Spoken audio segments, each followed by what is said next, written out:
está bien, ¿no? Vamos a calcular el número de estados de un cubo de Rubik n por n por n. ¿Vale? Cuidado. Voy a empezar como ejemplo introductorio con el 3×3 clásico, ¿vale? Tenemos 8 esquinas, por lo tanto aparece un factor 8 factorial, ¿vale? Por si alguien no sabe lo que es un 8 factorial, es 8 por 7 por 6 por 5 por 4 por 3 por 2 por 1. ¿Por qué? Porque la primera esquina tiene 8 opciones, ¿no? 8. La siguiente 7, ¿no? Porque hay una colocada ya, 7 por 6 por 5. Vale, de ahí viene el 8 factorial.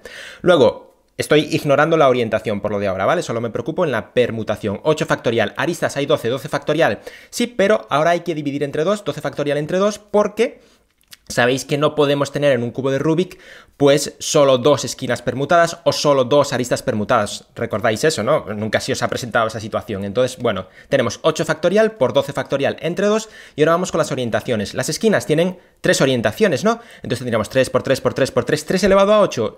Sí, pero no.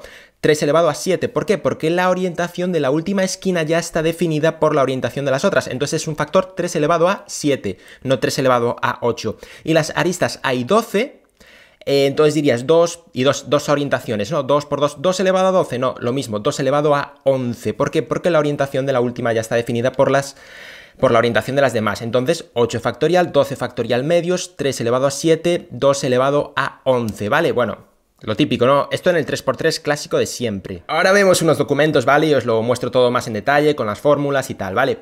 En un 2×2, claro, no tenemos centros fijos, entonces hay que definir una posición de referencia, ¿vale? Entonces, siempre podemos considerar en un 2×2, en un cubo par, ¿vale? Voy a distinguir par e impar, aunque luego lo voy a fusionar. Siempre podemos considerar que una esquina está fija.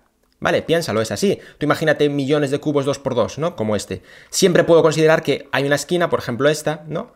Que está fija, ¿no? La tomo como referencia. Siempre puedes hacer eso. Entonces realmente te quedan 7 esquinas, ¿no? 1, 2, 3, 4, 5, 6, 7 factorial, ¿vale? Ahí en un factor de 7 factorial para la permutación y luego para las orientaciones, pues tenemos 7 esquinas, 1, 2, 3, 4, 5, 6, 7, dirías 3 elevado a 7, no, por lo mismo de antes, 3 elevado a 6, ¿no? Entonces 7 factorial por 3 elevado a 6, cuidado, Cuidado.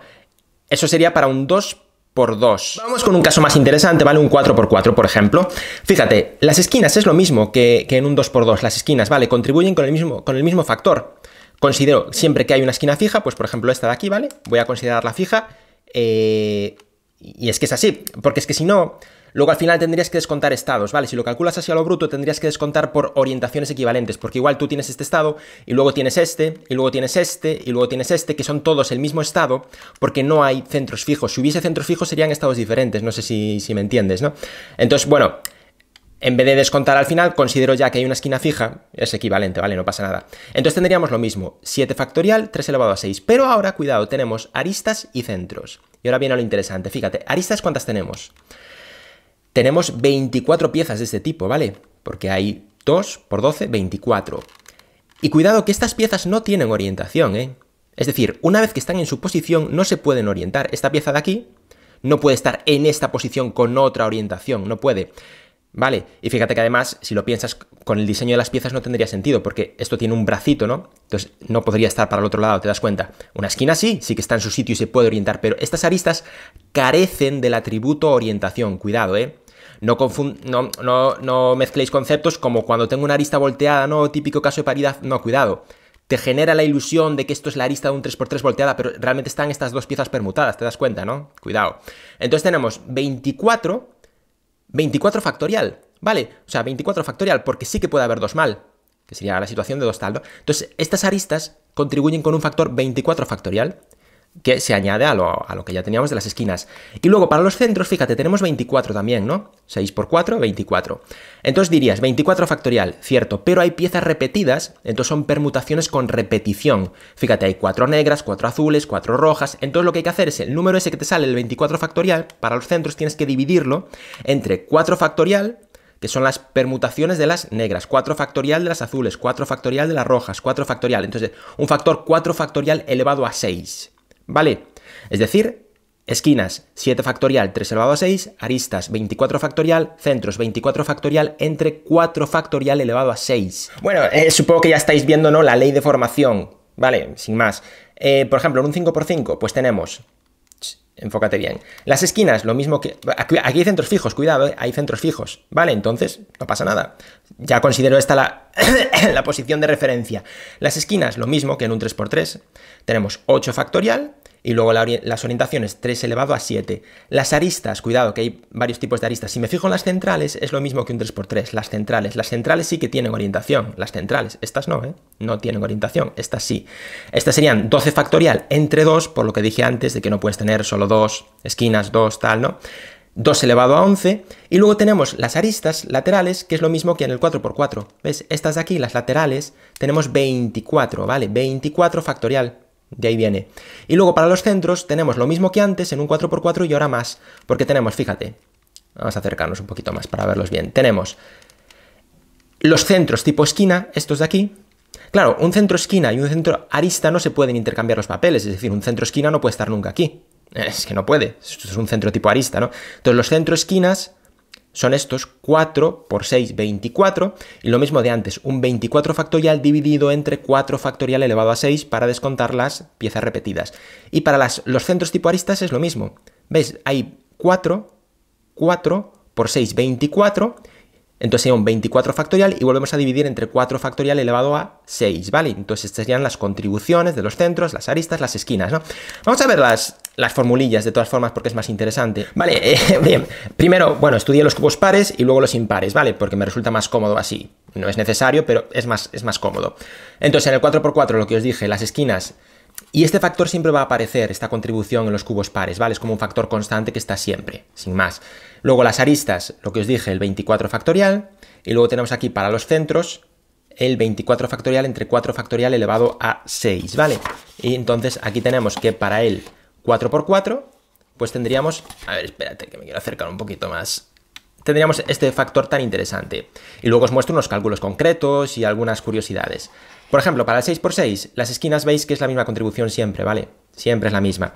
Y luego tenemos aristas, cuidado, porque claro, ahora en un 6×6 te das cuenta que es un proceso como iterativo, se repite lo mismo, ¿no? Tendríamos estas y estas y estas y estas. Y esta con esta no se puede intercambiar, ¿sabes? Están como en órbitas diferentes, no hay conexión. O sea, esta arista se puede intercambiar con esta, ¿vale? Las de fuera y estas con estas. Entonces es lo mismo, 24 factorial al cuadrado, ¿no? Porque hay las dos contribuciones. Y lo mismo pasa con los centros. Tenemos los centros tipo esquina, que son estos de aquí, ¿vale? Luego tenemos otro tipo de centro, tenemos estos pequeñitos, y están en órbitas aisladas. Es decir, este centro no puede estar aquí, ¿sabes? Está con este, ta. Entonces vas contando todas las contribuciones, que al final es lo mismo todo el rato, y te aparece, pues...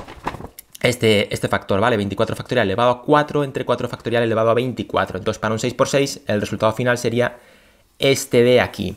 Luego, para un 8×8, pues más de lo mismo, ¿vale? Vamos, espérate que me paso de hoja, vamos haciendo lo mismo, pero claro, cuidado que cada vez hay más centros y tal. Entonces, bueno, tenemos que recordar, pues bueno, cómo podemos expresar aquí, o sea, un recuento, quiero decir, cómo hacer el recuento bien. Y al final, si razonas un poco, simplemente haces un dibujo, ¿vale? Y vas viendo pues cuántos nuevos centros te van apareciendo en función del orden del cubo, ¿vale? Vas contando, al final te sale este factor tan grotesco. Fíjate, un factor 4 factorial elevado a 54 en el denominador, ¿vale? Un 24 factorial, bueno, esto se puede fusionar, ¿vale? Estas expresiones luego se puede simplificar más, ¿vale? Aquí simplemente está puesto de forma explícita, ¿no? Este por este, contando las contribuciones, ¿vale? Luego esto se puede fusionar y damos una expresión genérica. De hecho, aquí para el n par, o sea, n con n par... Fíjate lo que os decía, las esquinas es la misma contribución, para los centros nos sale un factor de este tipo, ¿vale? Y luego, para la expresión genérica, ¿vale? Lo podrías, bueno, demostrar, ¿no? Yendo poquito a poco. Fíjate, para n par, o sea, n es de esta forma, es un 2k, pues k1, 2, 3, ¿no? Entonces el 2, el 4, el 6, entonces lo pongo en función del k del parámetro k, tendríamos esta expresión, ¿vale? Para n par. Vamos a verla más de cerca. Fíjate, un 4 factorial elevado a este factor, 6k menos 1 cuadrado, esta es la contribución de las esquinas, y luego tenemos esta contribución de 24 factorial elevado a k por k menos 1. Uf, es durísima, ¿eh? Pero antes de continuar vamos a ver este 11 por 11 porque me apetece, ¿vale? Mira qué grande es, vamos a verlo de cerca. 11 por 11, cuidado, este es gordísimo. Fíjate. Entonces, claro, lo que os decía, en esta matriz de centros, tú tienes que contar bien, ¿sabes? Tienes que decir, bueno, este convive con este, pero no con este con este con este va con este, ¿sabes?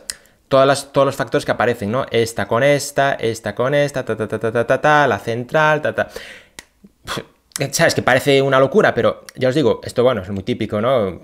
En matemáticas, sí, cuando haces, pues pones primero el ejemplo del caso 2, 3, 4, 5, 6 y rápidamente detectas una ley de formación, ¿vale? Lo generalizas o lo demuestras por inducción, depende de cada escenario, ¿vale? Pero bueno, es ir poniendo primero ejemplos pequeñitos. Yo de ninguna manera hubiese llegado a la expresión genérica si no voy poniendo ejemplos poco a poco, ¿sabes? Y te das cuenta, pues pasas del 2 al 3, al 4, al 5 y ves rápidamente la ley de formación, simplemente, ¿vale? No es sin más. Y aquí tengo un 7×7 que quiero enseñar porque me apetece, porque es muy pequeñito y no recordaba que lo tenía. Mira que 7×7 tan pequeño. No sé si tengo un 3×3. Ah, sí, mira. Fíjate la comparativa. Mira, esto es un 3×3 estándar, estándar. Mira qué maravilla de 7×7. O sea, es casi como un 3×3. No me acordaba de que tenía este cubo. Déjame verlo con detalle. Mira qué maravilla. Y gira súper bien, Un 7×7 mini. Buah, me recuerdo cuando el 7×7 era una locura, ¿no? Cuando no se podía ni tener casi. No había nada, no existía. Y era grande, gordo. Y ahora esta maravilla. A veces me olvido de los cubos que tengo. De hecho, estaba ordenando cubos. Y tenía una columna de 7×7. Y luego... O sea, tenía otra y otra y otra y tenía más. O sea, no sé si tenía como 15 o 20 cubos 7×7 y yo no recordaba eso. Y mira, para los impares es un poco lo mismo, ¿vale? Ya te digo, haz pausa si quieres y luego lees esto con detalle, sin más. Para el 3×3 es lo que os decía antes, tenemos esta contribución siempre, ¿no? Del 8 factorial, 3 elevado a 7, 2 elevado a 11, 12 factorial medios. Luego para el 5×5 aparece, como os dije antes, la del centro es lo mismo que el 3×3 clásico y luego tenemos en estas el 24 factorial, ¿vale? Y veis que este es el otro factor. Y luego los centros lo mismo. Claro, 24 factorial, 4 factorial sextos y ahora al cuadrado, porque hay dos contribuciones, ¿vale? Las tipo esquina, los centros esquina, los centros aristas. En el 7×7 pues es lo mismo, ¿te das cuenta? Esta con esta, esta con esta, esta con esta y luego en los centros pues tienes que ir viendo cuántos tipos de centros hay simplemente, ¿vale? Cuántos tipos hay, o sea, hay este, contar y multiplicar, ¿vale? Sin más. Y tenemos aquí, un momento, espera que no veis nada, ya os muestro la expresión genérica si queréis, mira, esta es la de antes, para par, o sea, para n par, dado en función del parámetro k teníamos esta expresión de antes, ¿vale? Esta de aquí. Y luego para n impar, que lo pongo así en función de un parámetro 2k-1 con k empezando en 2, ¿no? 2, o sea, con el 3×3 no cuento el 1 por 1, ¿vale? El primer k es 2, el 3, n3, ¿no? Entonces sería esta expresión en función del parámetro k. Fíjate que expresión... Vale, luego se pueden simplificar, poner un poquito más bonitas, lo que tú quieras, pero bueno, esto es lo importante. Y ahora, esto sí que me gusta, el cálculo para algunas, fíjate, el cálculo concreto para algunos cubos. Para el 2×2, pues tenemos este número de estados. Los famosos, ¿no? 3 millones y pico. Por eso el 2×2, cuando la gente dice, pero este no tiene piezas, es trivial. Bueno, tienes casi 4 millones de escenarios diferentes. O sea que te callas. Te callas y estudias, ¿no? Haber estudiado. El 3×3, el famosísimo, ¿no? 43, El 4×4, pues ya fíjate qué número sale ya, O sea, sigue por aquí. A ver, explícame qué sentido tiene esto. Fíjate, esto es un detalle curioso y es un ejercicio que os invito a hacer. Si te das cuenta, todos los números, todos los cálculos de estados acaban en ceros, ¿vale? Siempre terminan con ceros. ¿Por qué? Cuando tú tienes factoriales, el factorial de un número siempre termina con ceros, ¿vale? Cuando tienes números grandes. ¿Por qué? Porque hay, como multiplicas por todos los números, siempre aparecen 5 y 2, ¿no? Tú imagínate, tienes el 10. 10 por 9, 10 factorial. 10 por 9, por 8, por 7, por 6, por 5, por 4, por 3, por 2. Hay siempre, en la descomposición de esos números, en el camino, siempre hay factores 5 y factores 2. Cuando combinas el 5 y el 2, te sale un 10, es decir, un 0.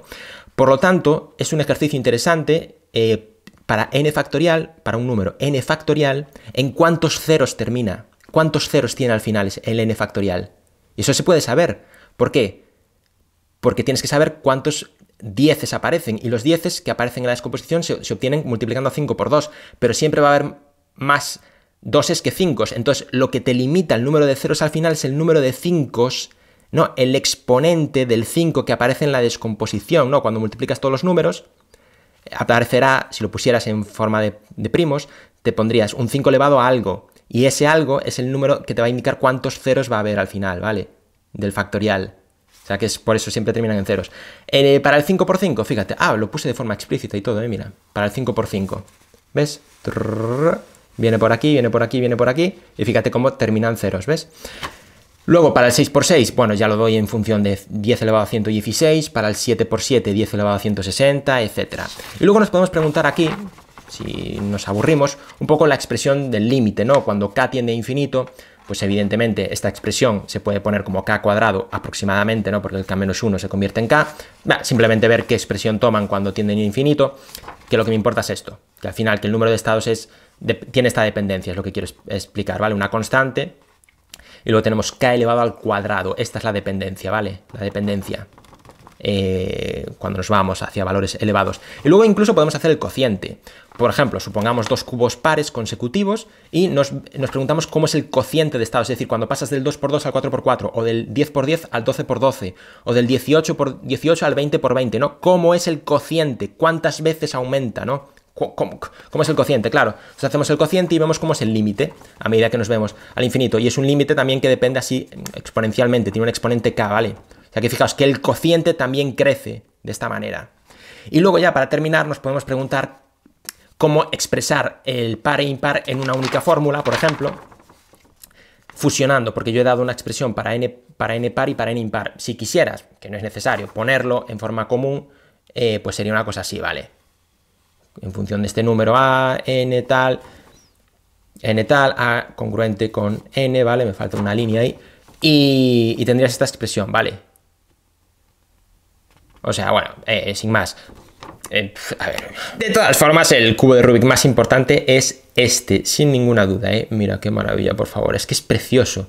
Este bloque sólido, compacto, ¡uf! Me gusta muchísimo. Es de una calidad extraordinaria.